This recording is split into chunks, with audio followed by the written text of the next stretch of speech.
Okay, can you guys hear me? Okay, poll has not, yeah, we're not doing polls. Okay, good. I apologize if the audio is a problem, everybody. Let me step back here for just a second and I'll start over again. My phone is working fine. It was basically that Zoom was not set up right. Okay, so really quickly, everybody, let's go back to the agenda. We don't need to go through this audio-wise, but these are the components, the agenda, that we're going to talk about today.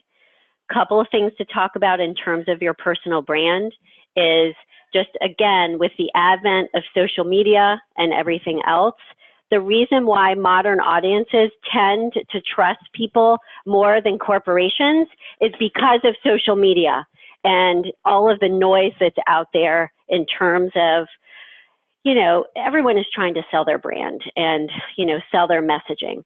And so it's really important for you all as professionals to not just stand on the brand of your organization, but stand on who you are as a professional in order to establish those relationships with your clients, your customers, your team, and your employees.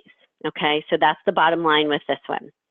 The second thing that we had talked about with why this is important is because people work more effectively with, they communicate more effectively with, they're more proactive with them, with people they trust, respect, and like, okay?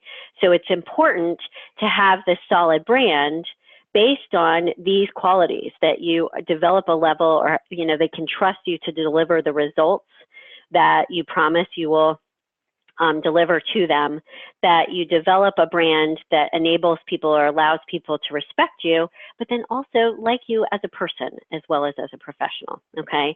And what we talked about here as well is the personal brand represents the value that you're able to consistently deliver to those people that you're serving.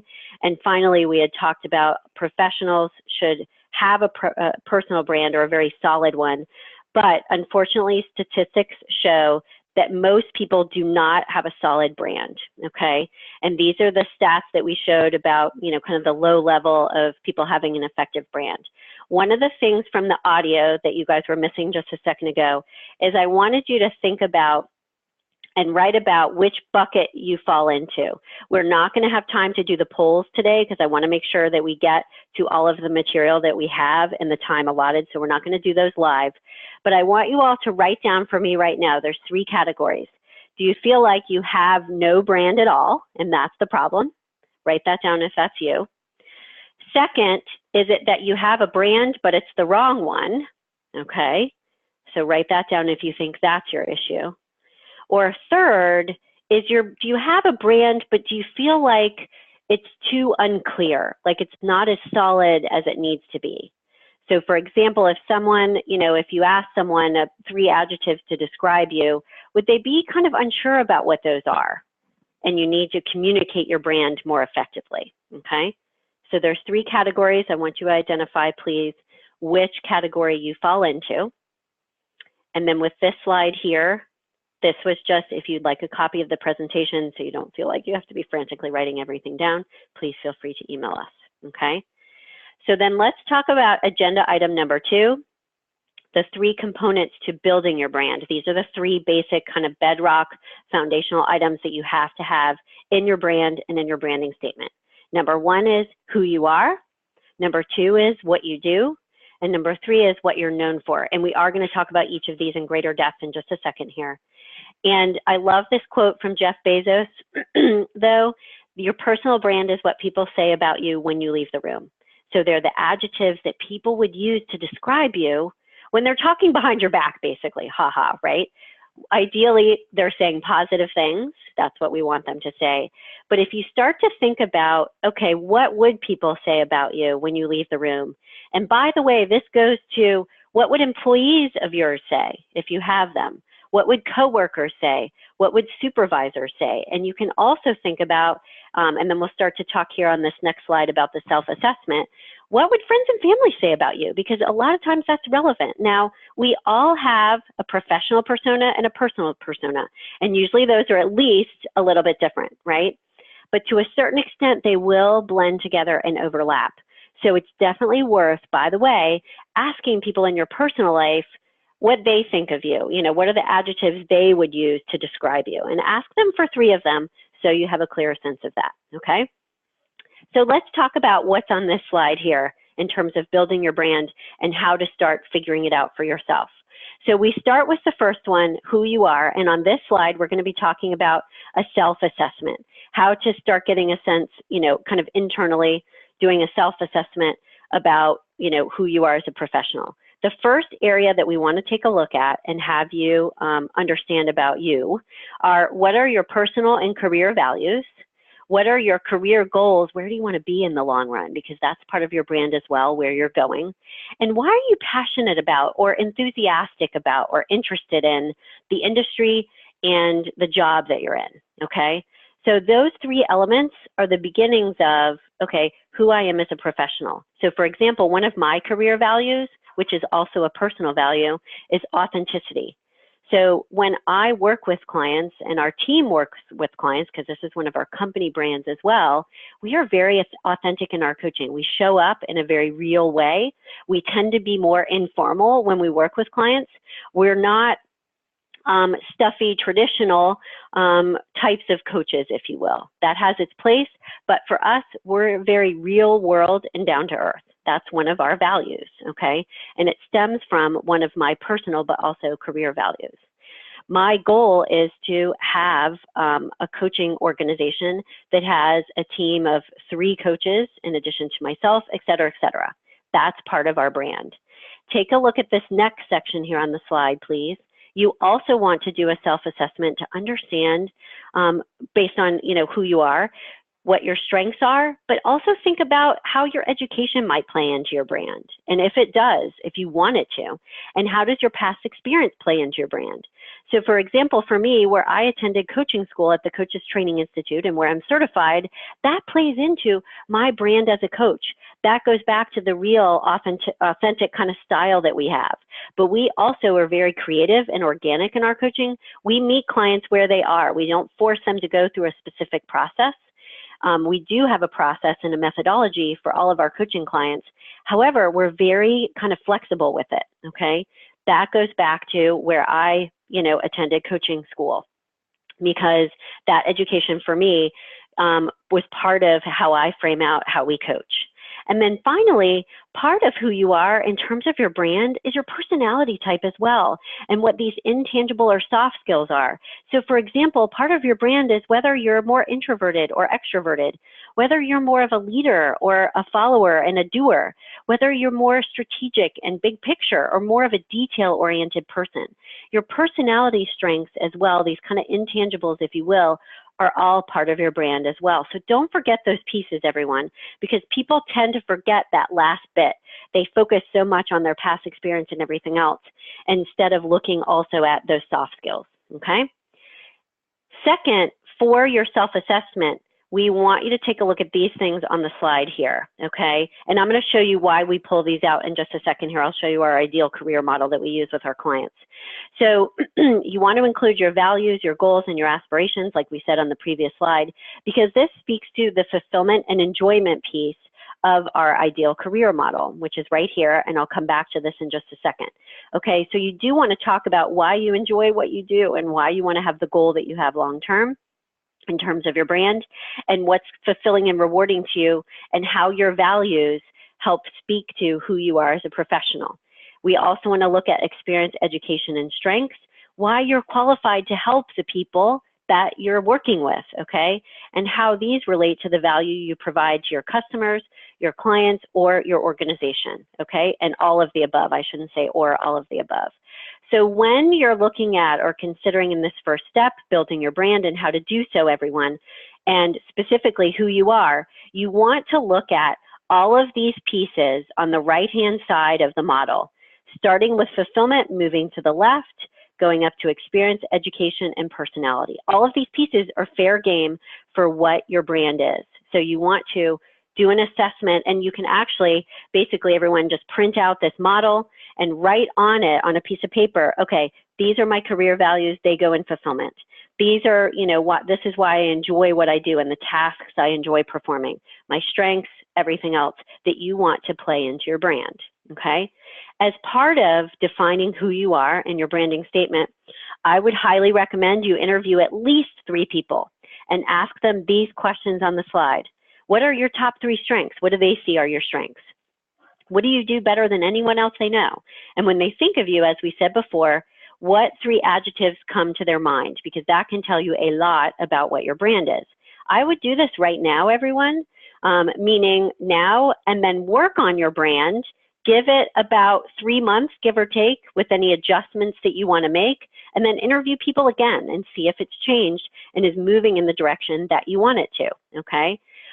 Please feel free to share in the chat if any of you have ever interviewed others regarding your strengths before. Okay, because I'll be curious to hear how many of them that out in just a minute, kind of as an informal poll.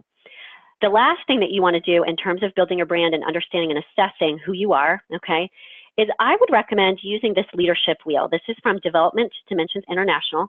This is a very highly regarded management consulting organization that has been around forever.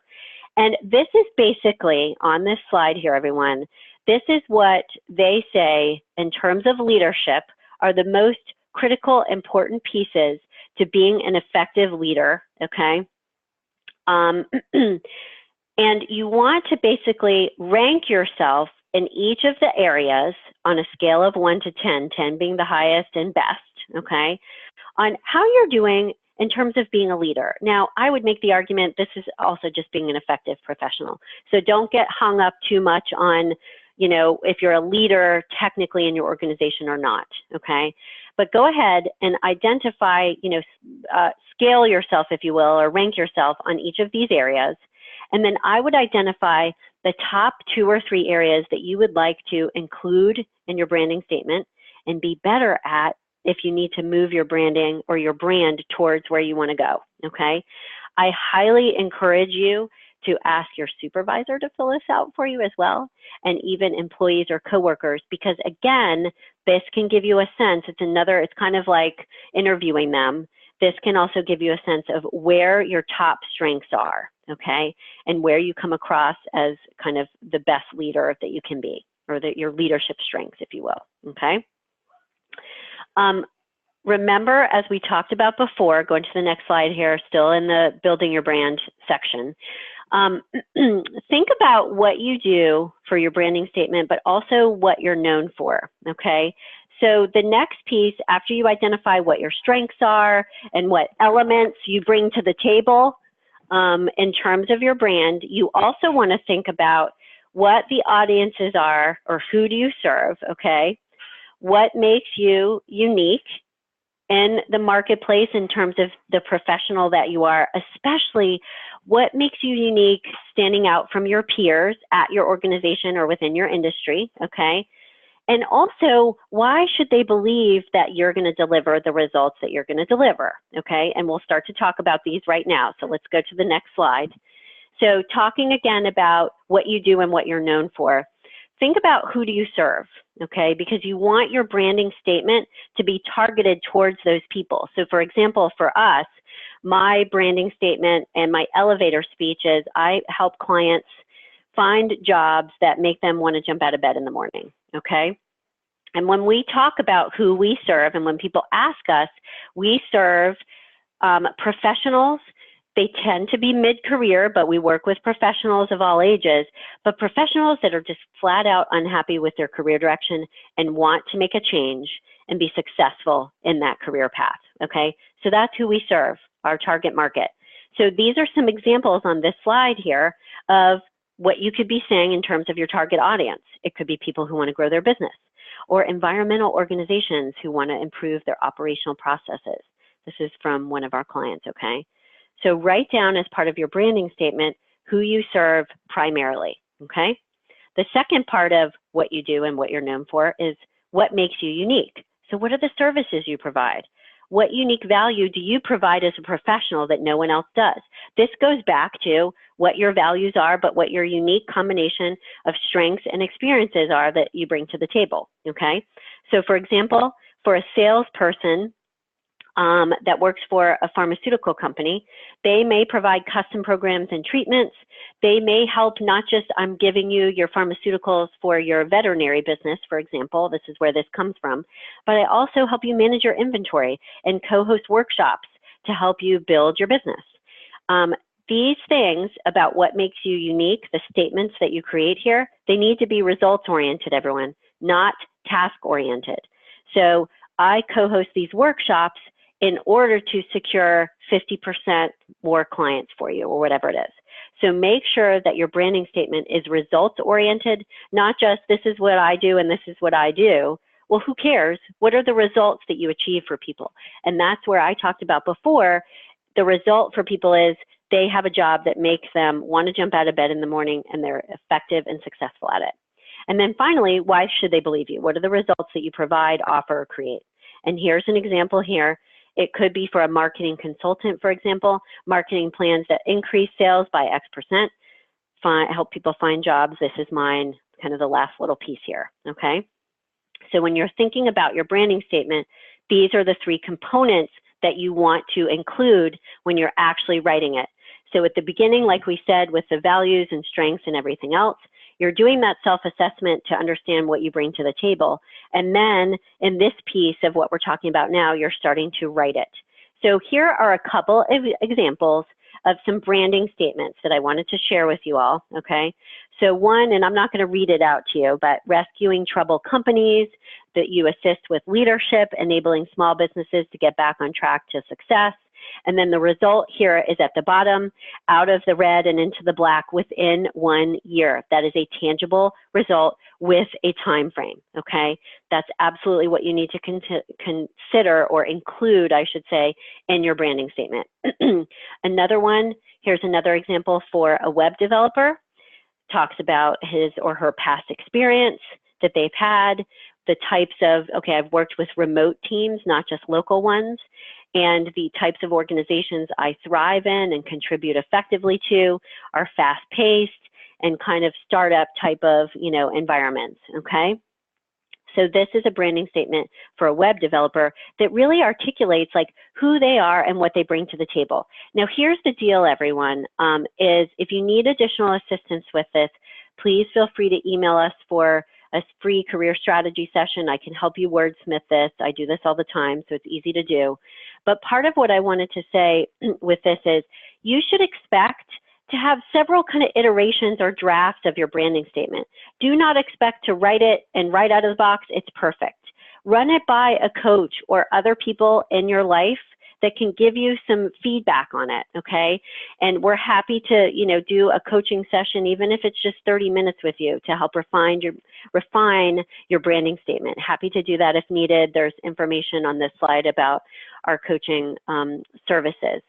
But keep in mind as well that a larger or longer, I should say, branding statement, it can be several paragraphs, like almost up to a page. But your elevator speech that you will say to people, obviously at a networking event, or, it's going to be something short and sweet at the beginning. When you start out, for example, with an informational interview, your elevator speech is going to be the bottom line summary of the results and who you are as a professional. That's an excerpt from your branding statement. So I do expect and want you all to have a longer one-page branding statement that has everything in it so that you can draw from that as needed when you're talking to different clients and in different scenarios. But your elevator speech, which is more of the examples that we shared a little bit earlier on the different slides, those should be short and sweet, about a sentence or two that's a summary of those things, okay? Finally, let's talk about our last agenda item for today, and that is after you've written your brand and have started working on it, it's managing it effectively on a consistent, regular basis. I want you all to keep in mind, take a look at the slide here, managing your brand is as much as, if not more so, what you do versus what you say. You want to manage your brand by effectively communicating with your constituencies at all times, the actions that you take on a regular basis as a professional and the results that you achieve. You also want to consider managing your brand on social media and creating a stronger presence in your industry, okay? And when I say social media start with LinkedIn, by the way. And the way to start developing or establishing a presence in your industry a little bit more, and we'll talk about this a little bit more on LinkedIn, is to share and start writing articles and just engage more on LinkedIn so that you can demonstrate that you're a thought leader in your industry, okay? But let's talk about your resume for just a second in terms of managing your brand. This is for those of you if you are in a job search specifically, but your resume is your personal marketing document, okay, and your name is your brand. And this is just an example here of a header that we have used for one of our clients. Okay, this is confidential, generic information, obviously, but this is a very strong header on the top of this person's resume that we would also have them use on their cover letter that really brands who she is, right? There's a quick little kind of elevator speech here, and there's also the different roles that this person plays and who she is as a professional, okay? So we encourage you to have something like that on your resume. In terms of managing your brand on LinkedIn, you want to make sure that your summary statement on LinkedIn effectively brands you, okay? Here is an example summary statement that you can use just as an example for LinkedIn. You want to make sure that your brand or your summary on LinkedIn effectively brands you as the professional you want to be, okay? And then finally, there's other ways to promote your brand. Once you get, LinkedIn buttoned up, you can start to use Facebook, Twitter. We have had clients, especially if they have their own business, they'll have their own Facebook page, for example. Start with LinkedIn, though, like we said. Add your brand and a similar kind of header, like I showed you a moment ago for the resume. Add it to your signature line in your email. Too many people do not have the right signature line. They don't have their contact information in there. They don't have their LinkedIn profile. You need to make sure that that's solid. And in terms of establishing a presence in your industry, give presentations at conferences, write articles for your industry association blog or newsletter, write articles on LinkedIn or share them. And more so, it doesn't have to be every single day, but even if you did something once a month, that kind of gets the ball rolling, okay? And then finally, in terms of managing your brand, and I know we're at time here, we'll go just a little bit over because of the audio issue at the beginning. In terms of managing your brand, you also on a regular basis, everyone, every 6 months at a minimum, check your online presence. Too many employers have turned down candidates because of something they found online. I tell my son this all the time. Everything that you do is going to be online. I'm using fear at the moment to get him to do the right thing because everything is so much more documented than it used to be, okay? Google yourself, review your Facebook profile, your Pinterest, anything else, even if it's just personal, you want to make sure that it's at least that's either hidden or at the very least, it's only shared with people personally. And obviously, as we said, review LinkedIn, make sure that you have the right kind of professional photo there and that your profile and your recommendations that you have on there all speak to your brand, okay? So finally, as we're getting to the close here, I want you all to take out your pen and paper for me or write it on your computer, whatever is best for you. Write down one action step that you will take in the next week. Okay, and these are some suggestions. It could be interview other people. It could be refine the branding statement that you already have, but you realize, gosh, there's some components that I'm missing here. Or it could be, I need to update my resume based on, a better header and a branding summary at the top, okay? Feel free to leverage the free strategy session. This is directly with me at admin@halliecrawford.com. Just email us, happy to schedule that with you. I can give you some additional advice on your particular branding statement as needed. And then finally, before we sign off for today, everyone, I want to leave you with the quote that I always use for all of my webinars and presentations. Eventually, I may choose another one, but this is still my favorite. One of my personal and career values actually is risk. I am very willing to take risk, and I actually enjoy that. For me, that kind of defines challenge. But when there are times for me that I am hesitant to step out of my comfort zone because it feels scary for whatever reason, totally understand how that can be, is this quote. This is the one that gets me through kind of trying something new, okay? Is the greatest risk in life is not taking one. I want you all to say at the end of your life and at the end of your career, when you're looking back, you're sitting in a rocking chair and you're 80, whatever age it is, I want you to say to your grandkids or friends, whomever is relevant, that you tried, even if you failed and didn't do something as effectively as you could, instead of that you didn't try at all, to improve this so that you can experience and have that greater professional success. And I know that you want to be able to say that. That's what gets me through kind of pushing myself outside of my comfort zone, okay?